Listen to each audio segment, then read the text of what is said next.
Hola, muy buenos días a todas, a todos, a todes. Gracias nuevamente a la librería del GAM por recibirnos acá en su hermosa librería. Estamos ya con Daniela Catrileo. Hola Dani, ¿cómo estás? Hola. ¿Cómo estuvo el viaje? Un poco lento, pero todo bien. Es Ya. bonito ver cómo llueve igual. Sí, bueno, para contar que nosotros acá en Santiago anoche tuvimos una tormenta muy fuerte con vientos que muy pocas veces vemos en Santiago, entonces estábamos ahí en la incertidumbre si íbamos a poder grabar o no, dependiendo de cómo estaban los caminos y todo, pero afortunadamente todo se dio, todos llegaron súper bien y Dani pudo estar acá con nosotros. Partamos entonces de atrás para adelante. Chilco. Chilco, que lo tenemos acá, que está en la librería, que ha sido también un gran éxito. Se ha vendido mucho. Yo ayer pregunté en varias librerías y estaba agotado. ¿Cómo fue tu trayecto para llegar a esta novela después de todo tu trabajo poético y sobre todo también de tu trabajo más experimental con la videopoesía, con la performance? ¿Cómo se sitúa esta obra dentro de toda tu exploración? Bueno, Chilco es un libro que no nació con la pretensión de ser una novela. Yo tenía la invitación hace un tiempo de la gente de Six Barral para poder publicar algo, pero de Planeta más específicamente.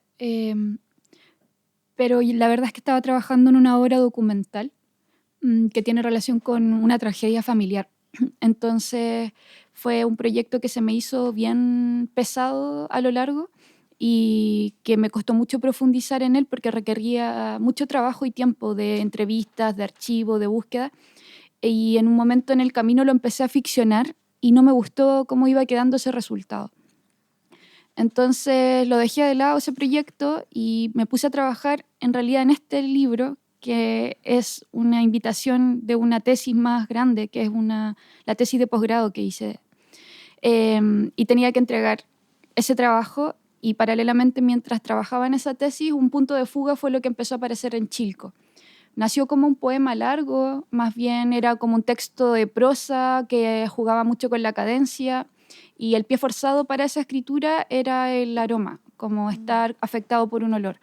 ¿Por qué? Porque fueron como cosas que yo empecé a aprender cuando me cambié de Santiago a Valparaíso, como a estar atenta a fenómenos que se presentaban por el territorio y entre ellas estaban relacionados, por ejemplo, a la marecía, que es este fenómeno de los aromas fuertes al olor a alga en descomposición, el olor salino, y esos conocimientos que están dados por un territorio fueron siendo más presentes en mi habitar esa ciudad.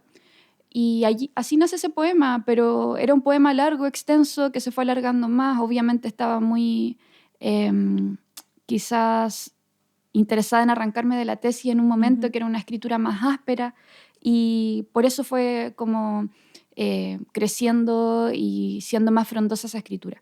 Obviamente en un punto me doy cuenta que ya no parece un poema extenso o solamente una prosa, sino que podría ser un relato.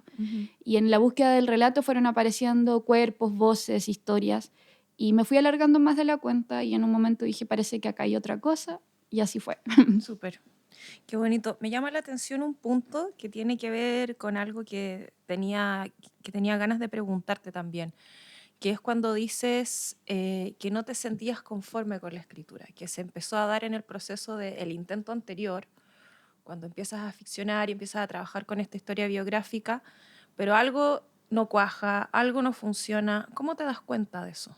¿Qué es lo que te hace saber que un texto está bien y un texto no funciona? Yo creo que siempre es difícil, no es algo que sea tan como transparente darse cuenta de aquello. Al menos en ese proceso, para mí era evidente la forma en que estaba tomando el libro. Es decir, por algo empecé a ficcionarlo, porque no, como que algo me faltaba, había como una narrativa coja, había ahí documentos que me faltaban. Entonces la ficción me empezó a parecer que no estaba logrando lo que yo necesitaba, ¿no? Para ese proyecto. Y lo que necesitaba era que la ficción pudiera parecer también real, ¿no? Es decir, como que hubiera una invitación de los personajes a entrar allí. Pero creo que sobre todo me faltó tiempo como para macerar esa escritura. Era bien complejo lo que tenía como pensado hacer, y también tocaba muchos dolores de muchas personas cercanas a mí, entonces como de verdad pensé como esto le falta demasiado tiempo y primero tiene que macerar esta escritura, y he vuelto a entrar en ella. He visto caminos posibles, pero creo que es un proyecto de más largo aliento. Es una escritura mucho más macerada y más lenta que lo que podría haber sido, por ejemplo, Chilco, que es un juego. Es una especulación, como una exploración. Lo otro hay que entrar en otras heridas y esa escritura puede ser más lenta. Comprendo. En tu libro Río Herido, del 2016, tienes una cita, parte con una cita a Juana Molina. Uh-huh. Quería preguntarte por tus influencias musicales y por tu vínculo también con esta artista. Bueno, yo creo que cada como libro tiene atrás su banda sonora, como lo que uno está escuchando, lo que está tanto influenciado por los gustos personales como por el contexto. Y en Río Herido escuché, bueno, además del trabajo de investigación que hice con todo lo acuoso en general, que era como tratar de leer varios poemas que estuvieran afectados por las aguas, por los ríos, novelas, cuentos, también como definiciones más geográficas, en fin, como yo creo que es el trabajo más interesante, entretenido y reuniendo los materiales que van a servir de ayuda. En ese momento estaba escuchando harto a Juana Molina, especialmente como por su trabajo también exploratorio con el lenguaje, con los sonidos, lo lúdico que tiene como poder intervenir como con poesía también y música más experimental. Y eso, pero me acuerdo que también estuve como en muchas otras cosas, pero principalmente yo creo que lo que más permeó en la música en ese momento, para esa escritura, que fue el segundo momento de la escritura de Río Herido, Juana Molina. Porque ese libro tuvo un adelanto anterior, varios años antes, que era como también una especie de plaquette anticipatoria del libro, pero también fue tomando otros caminos, y ya cuando dije, ya, esto puede estar como finalizado, como que decidí que esa era la epígrafe que tenía. Súper, voy a leer la cita. Dice: mi corazón roto ha venido. Me habla y dice que no le ha quedado nada, que él está vacío. Me dice que todo se ha marchitado y yo no tengo más que un río. Esa es la cita con la que Daniela parte su libro Río Herido, que es parte de una canción de Juana Molina. Ahora, en relación a otras influencias, yo sé que te gusta mucho el cine. Uh-huh. Y que, bueno, tienes una cercanía también importante con Raúl Ruiz, que tienes investigaciones y exploraciones por ahí también. ¿De qué se compone tu universo cinéfilo, de alguna forma? Bueno, Raúl Ruiz es importante porque hice mi tesis de filosofía sobre una de sus películas, como en el cruce entre la estética y la política, que es de Ahora te vamos a llamar hermano, que en ese momento no era tan visibilizada como hoy en día. Hoy día tiene como otro tipo de difusión y me interesa que así sea porque creo que es una película importante en varios sentidos. No es principalmente la obra de Ruiz en la que me interesaba indagar como filosóficamente en ese punto, sino más bien el cruce entre lo que puede ser para los demás la imagen indígena, ¿no? De qué manera es fetichizada, de qué manera es folclorizada, de qué manera es vista como un sujeto político. Y por eso me interesaba, porque creo que es una película innovadora dentro de los años en que se está haciendo. Justamente coincide con que Carlos Flores también está haciendo un cine como similar, está todo el cine Liberación y Tercer Cine, que están intentando generar un cine político en Abya Yala, en toda Latinoamérica, que está unido de la mano de la reforma agraria, la emancipación campesina, pero también eso es un nudo importante con el mundo indígena. Uh-huh. En Chile eso se da con el movimiento campesino revolucionario en el mundo mapuche, asociado al MIR un poco y a otras izquierdas alternativas. Y lo interesante de esa película para mí era que existía por primera vez en Chile una grabación sobre comunidades mapuche que están hablando su lengua.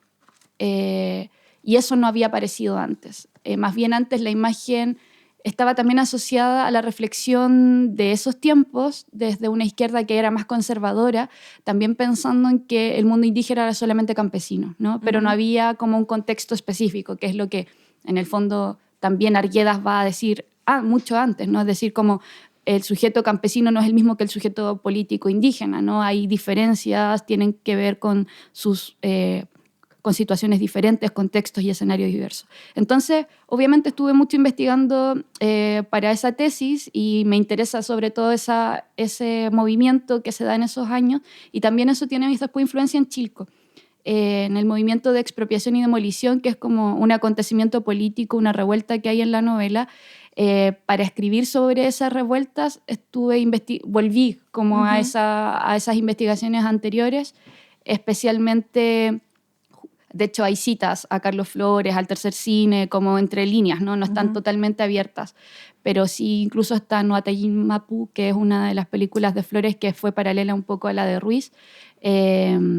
Y eso, como las grandes influencias en realidad han sido como el cine político latinoamericano, me interesa mucho, pero también obviamente que me interesa el cine independiente de muchos lugares, y como que soy asidua al cine en Valparaíso, vivo en Valparaíso, está el Insomnia, tengo un club de cine con mis amigas, vamos una vez a la semana, una vez como al mes cuando podemos, hacemos comentarios de las películas que vemos. Ay, qué bonito. ¿Cuál fue la última que vieron?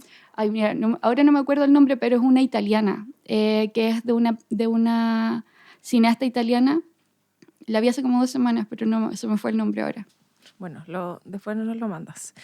¿Y viste Date una vuelta en el aire de Cristian Sánchez? No, todavía no. Ya, te la recomiendo también porque, bueno, ahí toca un poco la temática mapuche, pero de una manera satírica, y que es muy interesante. Y me interesa mucho saber qué piensan las personas mapuches de esa película, porque lo toma como desde el humor y muy desde la ciudad. Bueno, hay una cosa que me quedó dando vuelta que dijiste delante, que tiene que ver con los 2 momentos de la escritura, que identificas que hay un primer momento de un texto y que después hay un segundo momento. ¿A qué te refieres con eso? Que un escrito en el fondo como que tiene distintas etapas o distintas edades. ¿Tú cambias en el momento en que eso... ¿Qué lo determina? Bueno, muchos factores, creo, como que uno tampoco es la misma siempre cuando está escribiendo, y obviamente hay cosas que a mí me dan pudor haber escrito hace, no sé, 20 años, ¿no? Y uno revisa esas cosas y dice, quizás lo habría hecho distinto, y las cosas se pueden ir transformando. Nada está en pétreo, entonces en esas transformaciones y las dinámicas orgánicas que se dan en la escritura también se va movilizando a partir de nuestros propios cambios individuales, pero también con los contextos en los que nos situamos. Y al menos como hay cuestiones que para mí han tenido transformaciones, principalmente son con 2 libros, que es Río Herido y El territorio del viaje, porque ambos tuvieron un avance previo, como una especie de poemas de adelanto, y luego un libro materializado años después. Los 2 tienen igual distintos cauces. Río Herido es porque me ofrecieron publicarlo después, que fue Raúl Hernández, un gran poeta que también es bibliotecario de la Biblioteca de Santiago, que en ese tiempo estaba a cargo de Edícola, de la colección de poesía, y venía publicando varias mujeres poetas. Entonces me dijo, bueno, ¿que tienes algo? Y yo dije, sí, terminé Río Herido, podría ser. Y El territorio del viaje es un libro que, por ejemplo, yo escribí sin la pretensión también de hacer libros. Muchas veces me pasa eso, como voy tomando las hebras de las cosas que escribo, pero no siempre pienso que todo lo que escribo tiene que ser publicable, para nada. Y en ese instante había estado en una comunidad en resistencia, en Gualmapu, harto rato, y siempre llevo mi diario de vida, que es lo que escribo constantemente. Entonces me tocaba hacer un viaje largo por México, por Chiapas, justamente por otras comunidades en resistencia, indígenas de allá, y en esa visita quería llevar algo, y como también en parte como para solventar el viaje, hice yo una plaqueta a mano, ¿no? Y compré el papel, encuaderné, imprimí, como que hice bosquejos de dibujos, en fin, como que fue un trabajo material también y autogestionado. Entonces, con todo ese trabajo que reunió fueron varios poemas transformados a partir de la bitácora de ese diario de vida, ¿no? Por eso decía, no tenía la pretensión de hacerlo, porque en realidad eran entradas del diario que fueron transformadas y ficcionadas también para proteger a las personas del lugar donde estaba, para que quedara como una plaqueta. ¿A qué libro te referías? El territorio del viaje. Sí, y ese lo hice yo, lo repartí, hice como 100 copias antes de irme a México, vendí esos libros, los entregué en el metro, me junté con la gente y allá también regalé muchos y cuando me devolví había más personas que querían, hice como 4 ediciones de ese libro yo, hasta que en un momento también surge nuevamente la invitación de Edícola para publicarlo como libro, que salió el 2022, 2021 creo. Súper. Qué bonito eso que cuentas como del trabajo artesanal, que también tiene la escritura y que tienen los libros, y que has vivido ambas experiencias, ¿no? Como de trabajar, de decir, ya, aquí voy a inventar algo como de lo que tengo, como dices tú, sacar algunas hebras, tomar esta escritura que tenía otro foco, otro origen, y trabajarla para que constituya un cuerpo, ¿no? Un libro, y hacerlo de manera completamente autogestionada, ir a comprar el papel, todas esas cosas. ¿Qué te deja ese trabajo y, y en qué lo puedes como diferenciar de el otro proceso que es más profesional, que es una oferta de una editorial, trabajar con editores, etcétera? ¿Cómo ves tú esas dos maneras de publicar? Creo que hay que estar en todos lados. Como para mí el trabajo material es muy importante también, porque, a ver, cuando yo pienso la escritura no aparece solamente como signo sobre el papel, ¿no? Aparece en su materialidad completa, es decir, la imagen que va a ir en la portada, la forma en que están dispuestos los textos, el blanco del papel tiene también un diseño, van transformándose esas cosas. Y yo la escritura para mí son materiales, es decir, es un lenguaje en el que estoy sumergida, pero al mismo tiempo lo veo como si fueran piedras, no sé, o árboles, ¿no? Yo voy moviendo una palabra y esa palabra para mí constituye una materia. Y lo mismo es el papel. Entonces, trabajar haciendo libros para mí también es parte como del trabajo del lenguaje, ¿no?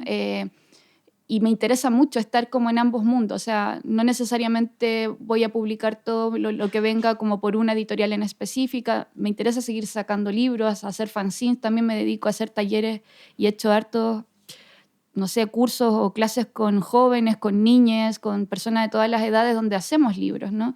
Creo que ese trabajo también como de autonomía es importante para saber qué es lo que estamos haciendo y lo que está detrás de hacer un libro, cómo se piensa la materia, ¿no? Cómo se piensa un objeto, cómo el objeto también tiene posibilidad de voz, tiene posibilidad también de memoria, de archivo. Y, y cuando pienso en los libros, los reflexiono un tiempo así, como que hay una imaginación previa y luego hay un trabajo con la materia. Entonces, como sé que es distinto entre uno y otro, pero también cuando pienso un libro ya salido en otras editoriales, tampoco es que yo haya llegado a la editorial y diga tengo esta idea, como que también es un proceso, ¿no? Y ese proceso justamente viene de una invitación, muchas veces, al menos así ha sido para mí. Súper. Respecto a tu faceta como profesora, como tallerista, como alguien que no solamente escribe, sino que también transmite, ¿no? La escritura, el arte, la filosofía. ¿Cómo te planteas desde ahí? ¿Cómo planteas la transmisión de lo que significa escribir y dedicarse a la escritura, a la poesía, a trabajar con la palabra? Que, bueno, no es fácil eh, enseñarle a otros, ¿no? A otras. Sí, yo creo que se van enseñando herramientas y también formas de apasionarse por algo, como para mí la poesía es como mi columna vertebral de la escritura. Todo lo pienso a partir del poema. Es así como aparecen un poco los libros. Por eso te decía, Chilco fue un poema largo. El mismo ensayo para la tesis fue parte también con poemas, no sé. Creo que la imagen poética para mí es importante para empezar a pensar y a concretar cuestiones, ¿no? Y la traducción de esa imagen poética es lo difícil y eso es lo que se intenta como transmitir a partir de herramientas. Pero también el goce que para uno significa la escritura, o sea, poder dedicarse a lo que uno le apasiona, le interesa, también necesita, desde mi punto de vista, una comunidad que esté como contagiada por esos goces. Y para mí eso es enseñar o estar sumergida como haciendo talleres, haciendo clases, es poder compartirle a otros cuestiones o contagiarle a otros cosas que nos afectan, ¿no? Creo que tanto la filosofía como la escritura, la literatura comparten el punto en común de estar entre una imbricación que tiene que ver con lo sensible, ¿no? Es decir, ser afectados ante el mundo, hacerse preguntas, sentir asombro, volver un poco a la infancia con estas preguntas, rodearlas, macerarlas, dejar que como que construyan y constituyan un elemento del lenguaje. Entonces, todos esos pasos son fundamentales para compartirlos y polinizar esos aprendizajes en una comunidad. Nunca me pienso desde una jerarquía tampoco, al contrario, no sé. Desde las clases que hacía como más chica en los colegios hasta el día de hoy, siempre he tratado de que sean espacios muy horizontales, comunitarios, de trabajo, donde el diálogo sea lo importante. Y desde ahí quizás también tomo varios elementos pedagógicos de la Mistral y elementos también fundamentales para la epistemología mapuche, ¿no? Que es decir, como a partir del Nutram, a partir de la conversación, se generan puntos de conocimiento y aprendemos unos de otros. Entonces, en general mis espacios son así, colaborativos, horizontales, comunitarios, y que es la única manera que creo que es de, no sé, de resistir haciendo micropolítica a través de lo colectivo. Súper.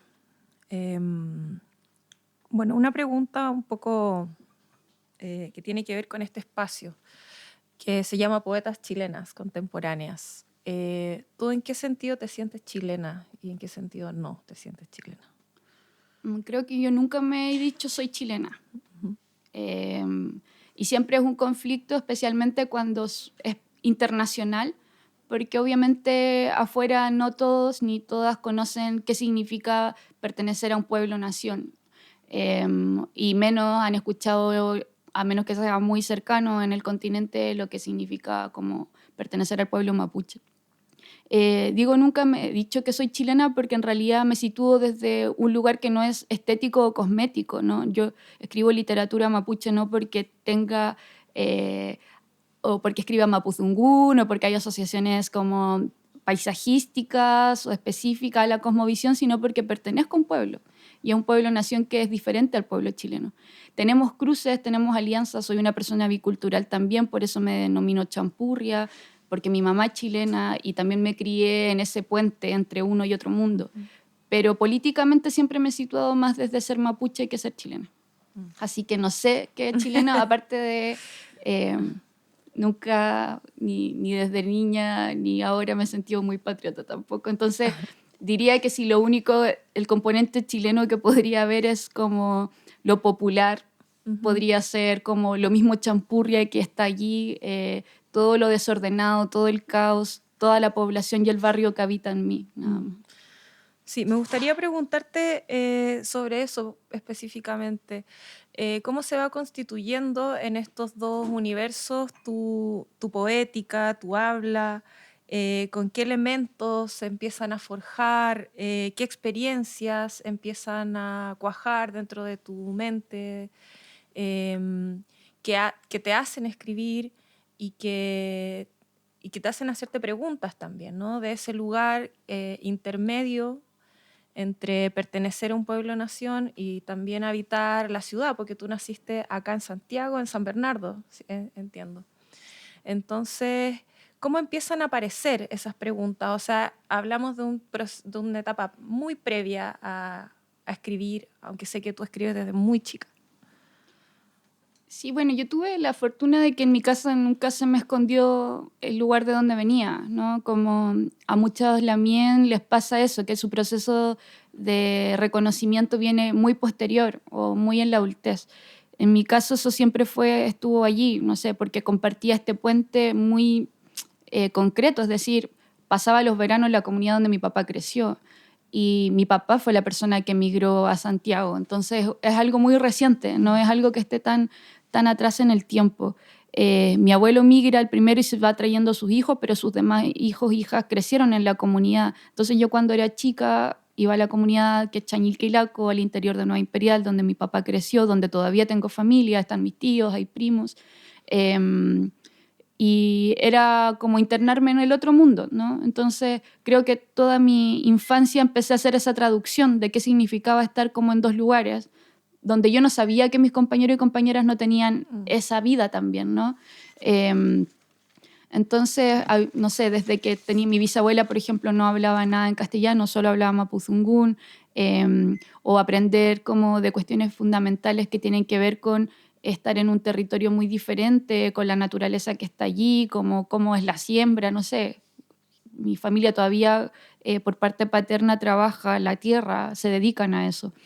Entonces, tuve una infancia que fue bien como, creo, intersticial en ese sentido, porque vivía en ese mundo durante los veranos y volvía luego al barrio, que es donde crecí, que tampoco nunca me sentí muy santiaguina, porque San Bernardo quedaba súper lejos en ese tiempo de Santiago. Hoy hay más movilidad, pero en esos años me demoraba 2 horas y media casi llegar acá, y en realidad todo se constituía en ese pequeño pueblo que era San Bernardo. Entonces era una vida muy barrial. Yo crecí en la periferia como de los blogs, donde también eso constituía otro tipo de comunidades. Y por ahí van surgiendo elementos de preguntas, ¿no? Como en la mayoría de mis compañeros y compañeras en el colegio también eran mapuche, pero quizás no compartían esa cuestión de poder viajar o situarse en un territorio particular. Y todavía tengo como, no sé, como un vínculo con aquellos con los que crecí y son parte de eso. Mi barrio en realidad se fundó con personas mapuche o campesinas que venían migrando del Sanjón de la Guada, que eran como los primeros campamentos que se establecieron durante los años 60 y 70 al borde de esa zona. Entonces, en dictadura son desplazados nuevamente y se genera así, se construye la población en la que crecí. Entonces, todos se conocían de siempre. O sea, mi papá lo conocen desde que llegó al campamento, los vecinos y vecinas como que tuvieron este lugar previo, luego tienen allá sus casas, se construyen ellos sus casas, o se van a vivir a los blogs. Entonces era una cuestión como, en realidad había ahí una memoria histórica previa a nacer, ¿no? Y donde todos construían como este tipo de conocimientos mucho más heterogéneos. Entonces, cuando nace la escritura, va de la mano de todos estos procesos, ¿no? Como dice, escribo de niña, entonces también eran todas como influencias que estaban ahí alrededor. Escuchar lenguas distintas, pero creo que la conciencia de que era distinto, eso fue como un proceso más lento, porque una no asimilaba que igual no era algo como común para tus compañeros y compañeras. Hay una cosa que me llamó la atención, que tiene que ver con una conexión que hay con la primera invitada que tuvimos, con Verónica Jiménez, que ella tiene un texto que se llama Praderas de Chol Chol. Me pareció que habían algunos puentes, algunos cruces, sobre todo con un tema que para mí es muy sensible, que tiene que ver con el río Pilmaiquén. Y que hay un poema en Río Herido que se llama Descompuesto en el cauce, donde también se menciona un hecho que es muy doloroso y muy terrible, que es la aparición de cuerpos en los ríos. Para mí este universo es algo que me llama la atención, como va apareciendo, ¿no?, en el imaginario, algo que todavía es difícil de tratar, ¿no?, de mirar, de ahondar. Y quería recordarte este poema. Yo creo que tú los tienes todos en tu, en tu cabeza. Dice: se hunden los días y un cuerpo aparece, el tono violáceo hinchada su carne, el agua no purifica, quema. Río Herido particularmente es un libro muy doloroso, donde se aborda el imaginario mapuche de una manera muy cruda, sin romantización. Es un libro muy brutal, que recoge como toda esta experiencia dolorosa del pueblo mapuche y estas experiencias que atraviesan y que nos siguen remeciendo como hasta hoy. ¿Cómo fue para ti el proceso de transformar, ¿no? esos sentires a un libro, a una escritura? Bueno, Río Herido no existiría si es que yo no hubiese abierto la herida de mi familia. Como, a ver, cuando yo decía como estas cosas son, para mí siempre estuvieron allí, nunca me ocultaron nada, pero sí hay cosas que no se dijeron, ¿no? Lo que no se decía eran los dolores. Como en general se mencionaba el relato de la migración o se mencionaban algunos eventos, pero todo como sin profundizar en ellos. Entonces, en el momento en que yo empiezo a tomar una conciencia de ser mapuche política, histórica, ya no solamente como una cuestión que es una herencia, ahí empiezo a hacer preguntas que empiezan a ser un poco más dolorosas para el camino de los procesos también de reconocimiento de esos dolores para mi papá y para mi abuelo. Y es cuando me atrevo también a hacer preguntas que pueden ser... que tocan la herida colonial de otra forma, ¿no? Porque en mi caso, a pesar de que yo me situé como mapuche, mi experiencia mapuche es muy diferente a la de mi papá y a la de mi abuelo. Me tocaron otras cosas, me tocó crecer en otros lugares. Entonces Río Herido nace con esa conversación profunda, con un nutrama anterior, con una conversación, con preguntar, con pedir permisos, saber hasta dónde yo también podía, como, de qué manera iba siendo sensible ante esa herida, que si bien compartía, era desde un punto o desde una historia muy diferente. Entonces, todos esos elementos constituyeron, además de la investigación, como especialmente en la literatura acuosa, de los ríos, de las aguas, de todo lo que, los materiales que ayudaron, esa conversación fue fundamental. Y todavía lo es para todos los procesos de libros que tengo donde algo familiar hay, ¿no? Aunque sea torcido, dislocado o ficcionado. Pero en Río Herido creo que me ayudó mucho como que ese fuera como un principio, como el nudo, decir como, sobre todo para varones como fuertes como los de mi familia, ¿no? Que obviamente también están situados en este contexto, generaciones anteriores, donde mostrarse heridos era una cuestión que no sucedía como con esa vulnerabilidad. Entonces, con todo como mi lentitud para entender esos varones que tienen estas heridas tan profundas, también pude entrar como a comprender al niño que fue mi papá. Y Río Herido es ese niño. Es como entrar en esas heridas de ese niño que tuvo que emigrar, que perdió a su mamá muy niño, que quedó huérfano, que después se quedó en comunidades como un poco a la deriva hasta que mi abuelo se lo pudo traer. Y todas las historias de sus hermanas también muy similares. ¿Qué significa? O sea, como dejar un territorio, ¿no? Abandonarlo, como dejar tus animalitos, dejar tu ruca, como todas esas cosas pienso que son súper fuertes. Entonces entrar allí era para mí, no sé, como que a veces decía como que si no pedía los permisos, no podía como dialogar esta cuestión más profunda, me sentía muy invasora de ese lugar, a pesar de que fuera mi papá. Y creo que con Río Herido, esto va a sonar muy raro, pero también como que nos reencontramos con mi papá de otra forma. Desde ahí como que también nos hicimos, no sé, más cercanos, más amigos también. Quizás en poder entendernos desde nuestras infancias tan distintas. Pero poder percibir al niño que fue mi papá con esos dolores y esas heridas me hizo también cambiar toda la forma en que tengo hasta hoy día de verlo. Es muy fuerte eso porque da cuenta de alguna forma de un poder transformador que tiene el arte y que tiene la escritura. O sea que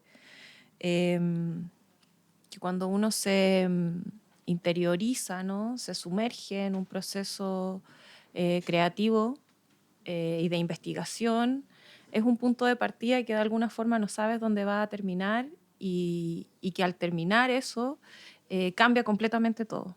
Eso me parece muy sorprendente y muy bonito también que lo hayas podido desarrollar así. Para ir cerrando, porque después de esto viene una segunda parte en que tú nos lees. Ya.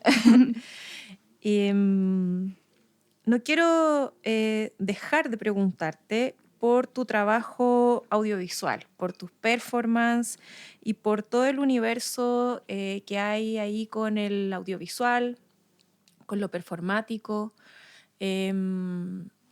que, bueno, hasta hace un tiempo exploraste de una manera bastante sistemática, ¿no? Sobre todo entre el 2018 y el 2020, me parece que hay varias performances, video poesía, también poesía sonora. ¿Por qué se te hace necesario como también transitar en estos lenguajes que son muy distintos a la palabra?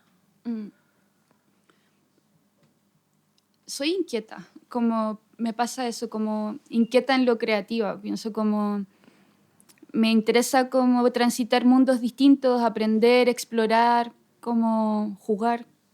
Creo que va muy de la mano con eso, con lo lúdico, de tratar de aprender herramientas distintas, diversas. Incluso con la escritura, pienso, no sé, ensayo, poesía, hacer cosas como que la escritura o el lenguaje puede también estar en otros lugares, y me interesaba cómo eso podía como traducirse en una imagen, cómo puede traducirse a través del sonido, de la exploración. Pero también no es individual, ¿no? Como que todos esos proyectos son trabajos que he hecho con más personas. También siento que quienes nos dedicamos quizás al arte o la literatura, cuestiones que tienen que ver como con la intuición y de pronto con la exploración, también nos contagiamos unos a otros, ¿no? Y tengo muchos amigos y amigues que son muy... los admiro un montón porque hacen también todo este trabajo audiovisual o performático, artístico, y de alguna forma siempre hemos estado colaborándonos. Entonces, no sé, como parten así, de una forma casi como juntar a las amigas y decir juguemos, ¿no? ¿Qué puede aparecer en este juego? Como hagamos musiquitas, exploremos por acá. Quizás si hubiese, no sé, siempre digo esto un poco, pero yo me dediqué a la escritura porque era algo sencillo, y en el sentido, no sencillo la escritura, no el acto de escribir, sino que los elementos para escribir estaban allí, ¿no? Es decir, nacer en un lugar más precario, con espacios que han sido más vulnerabilizados, como que no hay tantos elementos creativos a la mano, ¿no? Pero si hubiese tenido, no sé, los celulares que hoy día graban, cuando chica quizá había hecho películas, ¿no? Como me habría como arrojado a hacer ese tipo de cosas.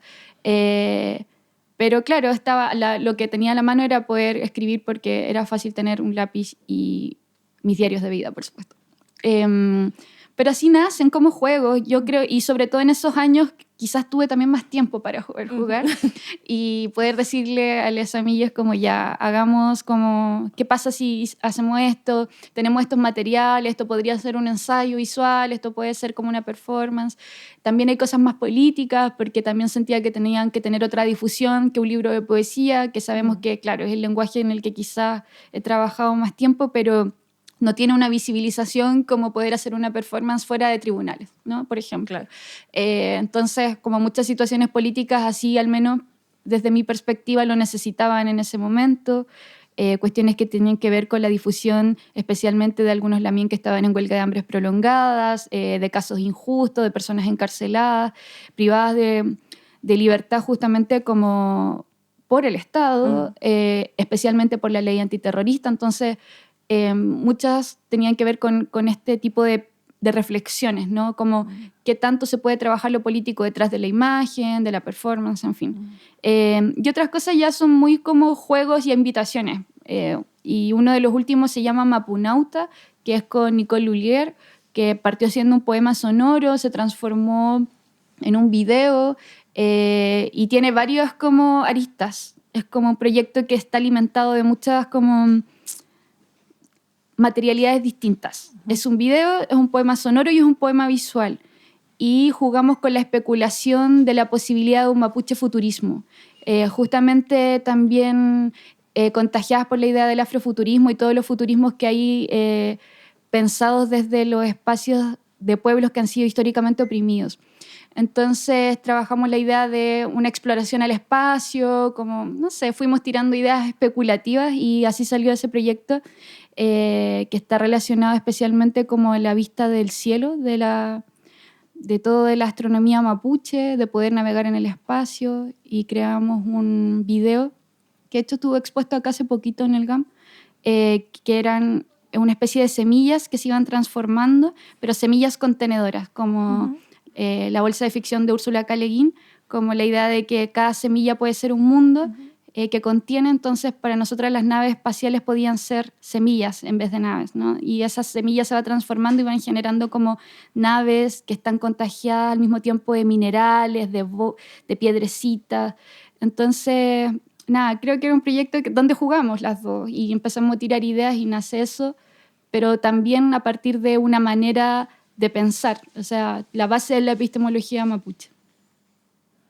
Maravilloso. ¿Hay algún lugar donde se pueda ver ese trabajo o hay que esperar a que...? Estaba expuesto acá, pero no alcancé a venir, justamente estaba muy enferma, pero creo que en la página de la Nicole Lullier, como en su página web, está el poema visual por ahí, pero no está liberado el video. Estaba expuesto nomás. Bueno, hay que poner atención ahí cuando se exponga. Dani, muchas gracias por... Me quedan varias preguntas, pero ya creo que tenemos que ir cerrando. Gracias por venir, por estar acá, por todo lo que nos compartiste, por todos los universos que nos abriste, por contarnos de lo que hay detrás de tu escritura, detrás de tus libros. Y me gustaría invitarte a leer algo de... No sé si quieres tomar alguno de los libros que están acá. ¿Cuál vas a escoger? ¿Sutura de las aguas? Sí, voy a escoger este, ya que hablé harto de mi papá. Voy a leer algo de acá. Súper. Bueno, escuchamos entonces a Daniela Catrileo en la librería del GAM. Encuentro y tropiezo de las aguas. Quizás debería comenzar invocando un sonido, la cadencia de dos líquidos que se encuentran o también colisionan, porque la mixtura es un choque, es un tropiezo. Todo revoltijo conlleva un enfrentamiento de los elementos, un desorden, un gesto que no necesariamente es pasivo. Podemos imaginar el punto exacto donde se cruzan dos ríos. Podemos ver ese espacio en un mapa, durante un viaje o en los territorios que habitamos. Pero cuando nos concentramos en el instante sonoro de la intersección, percibimos qué transformaciones hay en el ritmo, en la resonancia de cada elemento. Somos sensibles a las vibraciones acústicas que permanecen en aquella convergencia. Quizás hoy, con los tiempos de la vorágine, sea más difícil seguir la estela del sonido que testimoniar la huella que los afluentes han dejado en forma de estrías sobre la tierra. Tal como señala Jean-Luc Nancy en su libro A la escucha, lo visual persiste aún en su desvanecimiento, lo sonoro aparece y se desvanece aún en su permanencia. Sin embargo, ambos son parte de una posibilidad del lenguaje al reclamar su existencia, ya que tanto el ruido como la estría pueden configurar un sentido. Un caso ejemplar son los célebres relatos de Pascual Coña, dictados al fray Ernesto Wilhelm de Moesbach, donde hace referencia a su territorio de nacimiento, nominado Rauquengue. Coña utiliza la partícula rau como expresión onomatopéyica del constante ruido de las olas en la playa para formar su toponimia. De esta manera, percibe la característica del territorio desde un gesto sensible, una posibilidad estética. El lenguaje de las olas, en su movimiento, adquiere sentido en la nominación. Lo sonoro es parte del extravío o la deriva investigativa, ante todo, para pensar sensiblemente en una onomatopeya que en su pulsión viajera conforma un término para señalar una diferencia. Y para aproximarse a esa orilla, primero hay que imaginar su sonido. Me refiero a la palabra champurria, expresión revoltosa, nómade y fronteriza, cuya errancia ha permitido su apropiación y resignificación en múltiples territorios, incluso en Wallmapu. Bueno, muchas gracias. Muchas gracias, Daniela Catrileo. Muchas gracias a la librería del GAM, a todos quienes hacen posible este podcast, Poetas Chilenas Contemporáneas, a quienes llegaron a pesar de la lluvia. Y bueno, nos seguiremos viendo. Por ahí tuve un recuerdo, así como un flashback. A ver. Que nos conocimos en la UNCE. ¿Ya? En un encuentro que tú organizaste por la liberación de la Machi Francisca Linconao. Ah, sí. Tiene que haber sido el año 2017, cuando Sí. la Machi estaba encarcelada. Sí, hicimos un evento con apoyos de distintas organizaciones sociales, comunitarias y de fuerzas feministas también para ese evento y fue bien bonito, me acuerdo. Sí. No me acordaba, pensé que había sido antes, pero está bien. Sí, tuve ese flashback de repente. Dije, ahí nos conocimos. Bueno, muchas gracias y nos vemos en el próximo episodio. Gracias a ti.